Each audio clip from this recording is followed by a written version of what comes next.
Hi, my sweet friends, and welcome back to Crochet Every Day with Judy. We are continuing reading from Under the Lilacs, starting with Chapter 12, Good Times. Everyone was kind to Ben when his loss was known. The squire wrote to Mr. Smithers that the boy had found friends and would stay where he was.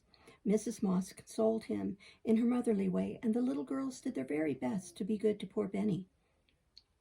But Miss Celia was his truest comforter, and completely won his heart, not only by the friendly words she said and the pleasant things she did, but by the unspoken sympathy which showed itself just at the right minute, in a look, a touch, a smile, more helpful than any amount of condolence. She called him my man, and Ben tried to be one, bearing his trouble so bravely that she respected him, although he was only a little boy, because it promised well for the future. Then she was so happy herself, it was impossible for those about her to be sad, and Ben soon grew cheerful again, in spite of the very tender memory of his father laid quietly away in the safest corner of his heart. He would have been a very unboyish boy if he had not been happy, for the new place was such a pleasant one. He soon felt as if for the first time he really had a home. No more grubbing now, but daily tasks which never grew tiresome, they were so varied and so light. No more cross pats to try his temper, but the sweetest mistress that ever was, since praise was oftener on her lips than blame, and gratitude made willing service a delight. At first it seemed as if there was going to be trouble between the two boys, for Thorny was naturally masterful, and illness had left him weak and nervous, so he was often both domineering and petulant. Ben had been taught instant obedience to those older than himself, and if Thorny had been a man, Ben would have made no complaint. But it was hard to be ordered round by a boy, and an unreasonable one into the bargain.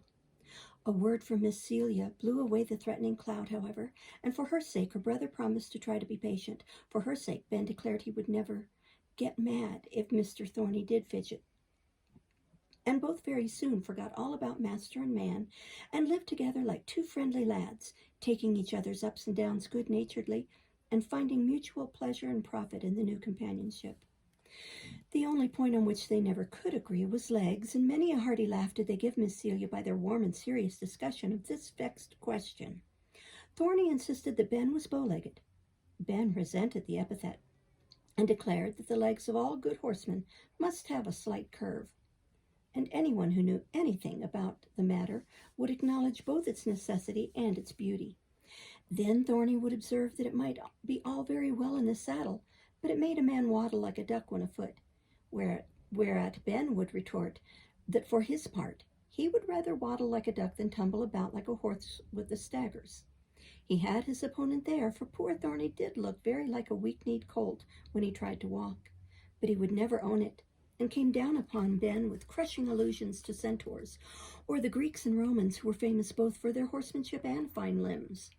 Ben could not answer that except by profoundly referring to the chariot races copied from the ancients, in which he had borne a part, which was more than some folks with long legs could say.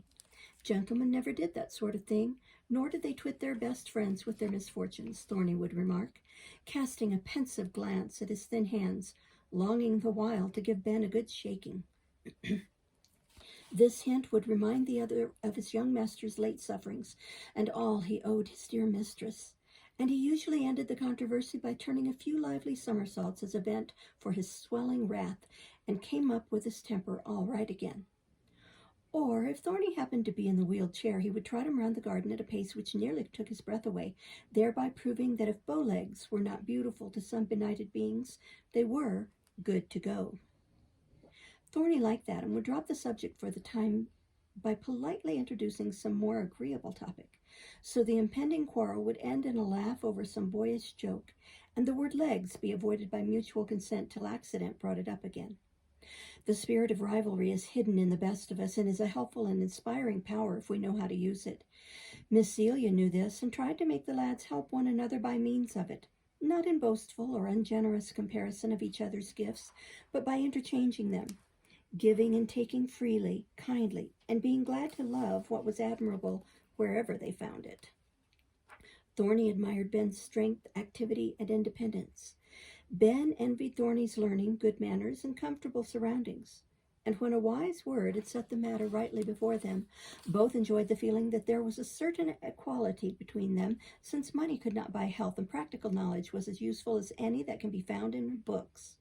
So they interchanged their small experiences, accomplishments, and pleasures, and both were the better as well as the happier for it, because in this way only can we truly love our neighbor as ourselves and get the real sweetness out of life. There was no end to the new and pleasant things Ben had to do, from keeping paths and flower beds neat, feeding the pets and running errands, to waiting on Thorny and being right-hand man to Miss Celia. He had a little room in the old house, newly papered with hunting scenes, which he was never tired of admiring.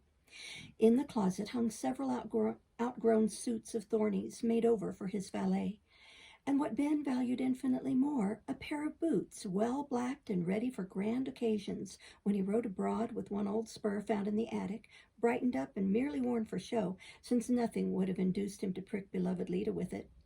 Many pictures, cut from illustrated papers of races, animals, and birds, were stuck around the room, giving it rather the air of a circus and menagerie. This, however, made it only the more homelike to its present owner, who felt exceedingly rich and respectable as he surveyed his premises, almost like a retired showman who still fondly remembers past successes, though now happy in the more private walks of life. In one drawer of the quaint little bureau which he used were kept the relics of his father, very few and poor, and of no interest to anyone but himself. Only the letter telling of his death, a worn-out watch chain, and a photograph of Senor Jose Montebello, with his youthful son standing on his head, both airily attired and both smiling with the calmly superior expression which gentlemen of their profession usually wear in public. Ben's other treasures had been stolen with this bundle, but these he cherished and often looked at when he went to bed, wondering what heaven was like, since it was lovelier than California, and usually fell asleep with a dreamy impression that it must be something like America when Columbus found it, a pleasant land, where were gay flowers and tall trees, with leaves and fruit such as they had never seen before. And through this happy hunting ground, Father was forever riding on a beautiful white horse with wings like the one of which Miss Celia had a picture. Nice times Ben had in his little room poring over his books, for he soon had several of his own, but his favorites were Hamerton's Animals and Our Dumb Friends, both full of interesting pictures and anecdotes such as boys love. Still nicer times working about the house, helping get things in order, and best of all were the daily drives with Miss Celia and Thorny, when weather permitted, or solitary rides to town through the heaviest rain, for certain letters must go and come, no matter how the elements raged. The neighbors soon got used to the antics of that boy, but Ben knew that he was an object of interest as he careened down the Main Street, in a way that made old ladies cry out and brought people flying to the window, sure that someone was being run away with. Lida enjoyed the fun as much as he, and apparently did her best to send him heels over head, having rapidly learned to understand the signs he gave her by the touch of hand and foot or the tones of his voice. These performances caused the boys to regard Ben Brown with intense admiration, the girls with timid awe, all but Bab, who burned to imitate him, and tried her best whenever she got a chance, much to the anguish and dismay of poor Jack, for that long-suffering animal was the only steed she was allowed to ride. Fortunately, neither she nor Betty had much time for play just now, as school was about to close for the long vacation, and all the little people were busy finishing up that they might go to play with free minds. So the lilac parties, as they called them, were deferred till later, and the lads amused themselves in their own way, with Miss Celia to suggest and advise. It took Thorny a long time to arrange his possessions, for he could only direct while Ben unpacked, wondering and admiring as he worked, because he had never seen so many boyish treasures before. The little printing press was his especial delight, and leaving everything else in confusion, Thorny taught him its use and planned a newspaper on the spot, with Ben for printer, himself for editor, and sister for chief contributor, while Bab should be carrier and Betty office boy. Next came a postage stamp book, and a rainy day was happily spent in pasting a new collection where each particular one belonged, with copious explanations from Thorny as they went along. Ben did not feel any great interest in this amusement after one trial of it, but when a book containing patterns of the flags of all nations turned up, he was seized with a desire to copy them all, so that the house could be fitly decorated on gala occasions. Finding that it amused her brother, Miss Celia generously opened her piece drawer and rag bag, and as the mania grew till her resources were exhausted, she bought bits of gay cambric and many-colored papers, and startled the storekeeper by purchasing several bottles of mucilage at once. Bab and Betty were invited to sew the bright strips or stars and prick their little fingers assiduously, finding this sort of needlework much more attractive than piecing bed quilts. Such a snipping and pasting, planning and stitching as went on in the big back room, which was given up to them, and such a noble array of banners and pennons as soon decorated its walls, which would have caused the dullest eye to brighten with amusement, if not with admiration. Of course, the Stars and Stripes hung highest, with the English lion ramping on the royal standard close by. Then followed a regular picture gallery, for there was the white elephant of Siam, the splendid peacock of Burma, the double-headed Russian eagle, and black dragon of China, the winged lion of Venice, and then the prancing pair on the red, white, and blue flag of Holland. The keys and mitre of the Papal States were a hard job, but up they went at last, with the yellow crescent of Turkey on one side and the red full moon of Japan on the other. The pretty blue and white flag of Greece hung below, and the cross of free Switzerland above. If materials had held out, the flags of all the United States would have followed. But paste and patience were exhausted, so the busy workers rested a while before they flung their banner to the breeze, as the newspapers have it. A spell of shipbuilding and rigging followed the flag fit, for Thorny, feeling too old now for such toys, made over his whole fleet to the children, condescending, however, to superintend a thorough repairing of the same before he disposed of all but the big man of war, which continued to ornament his own room, with all sails set and a little red officer perpetually waving his sword on the quarter-deck.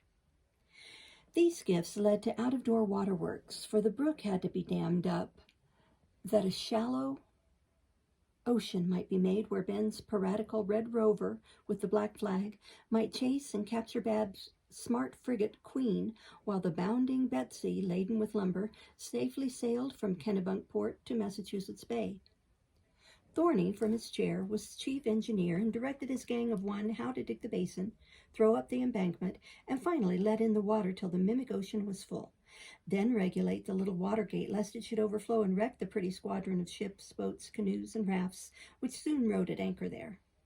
Digging and paddling in mud and water proved such a delightful pastime that the boys kept it up till a series of water wheels, little mills, and cataracts made the once quiet brook look as if a manufacturing town was about to spring up where hitherto minnows had played in peace, and the retiring frog had chanted his serenade unmolested.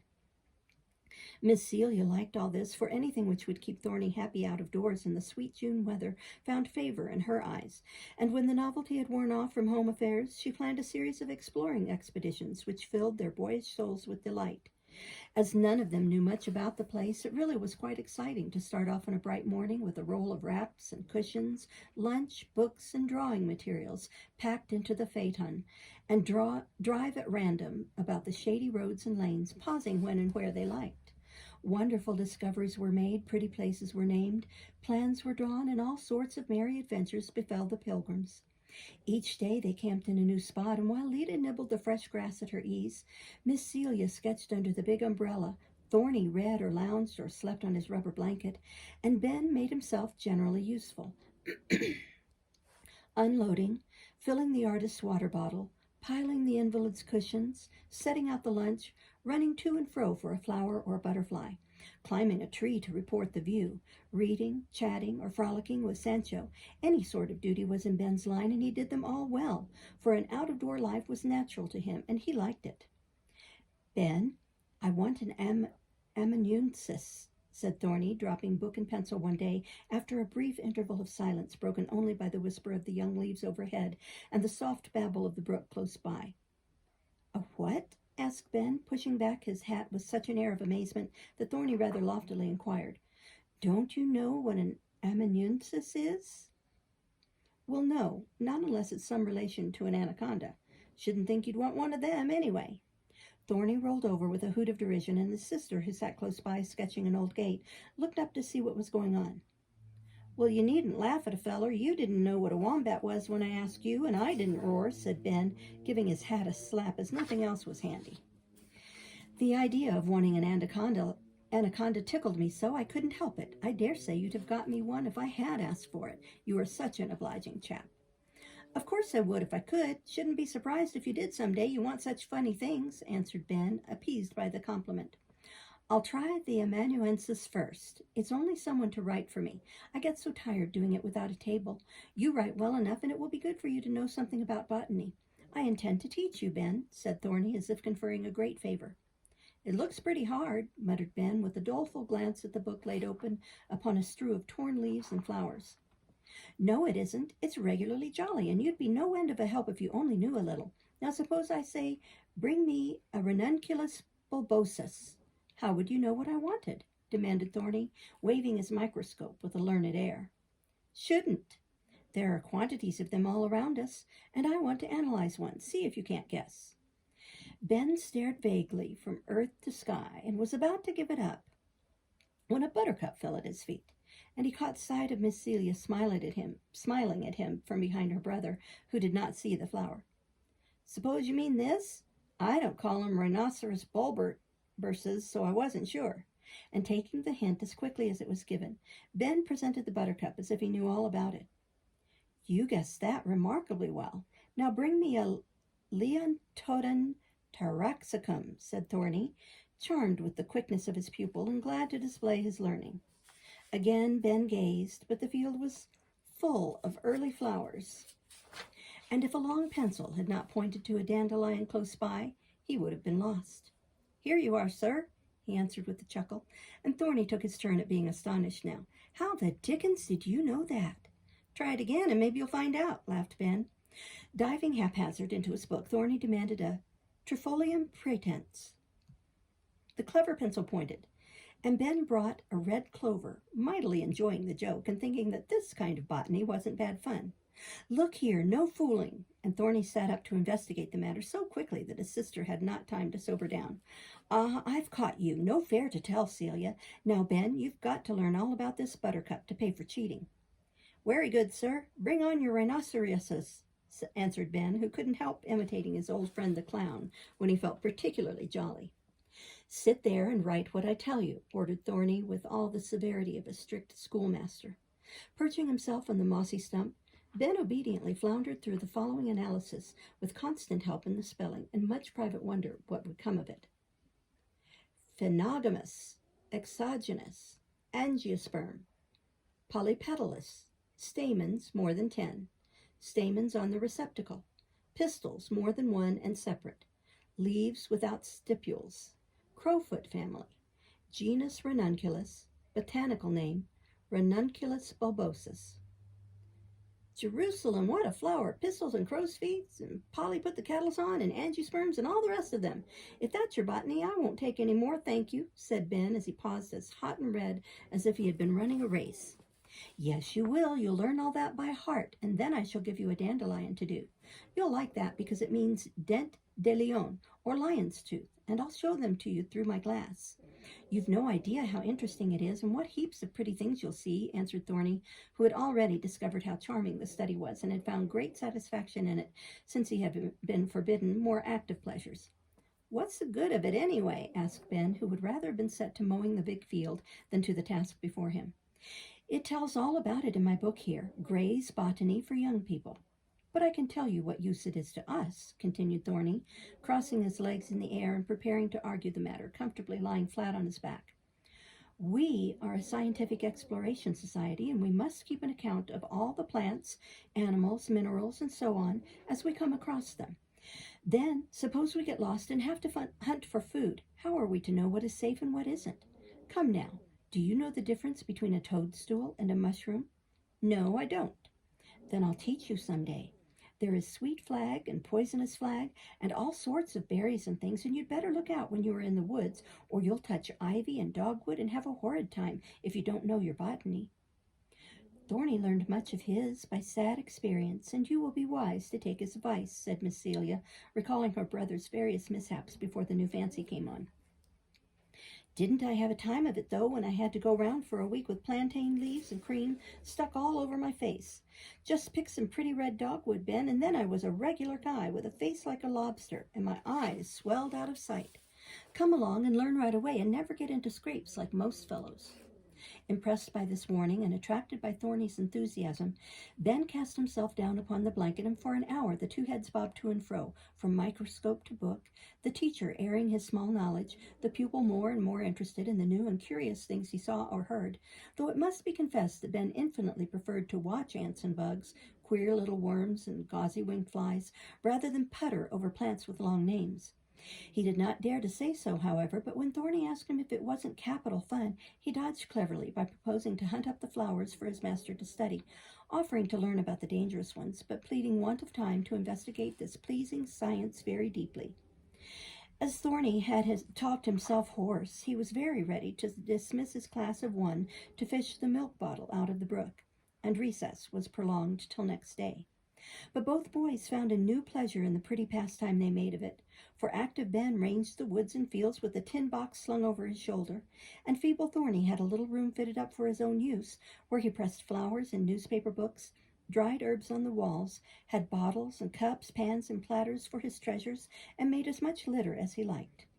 Presently, Ben brought such lively accounts of the green nooks where Jacks in the pulpit preached their little sermons, brooks beside which grew blue violets and lovely ferns, rocks round which danced the columbines like rosy elves, or the trees where birds built, squirrels chattered, and woodchucks burrowed, that Thorny was seized with a desire to go and see these beauties for himself. So Jack was settled, and went plodding, scrambling, and wandering into all manner of pleasant places, always bringing home a stronger, browner rider than he carried away.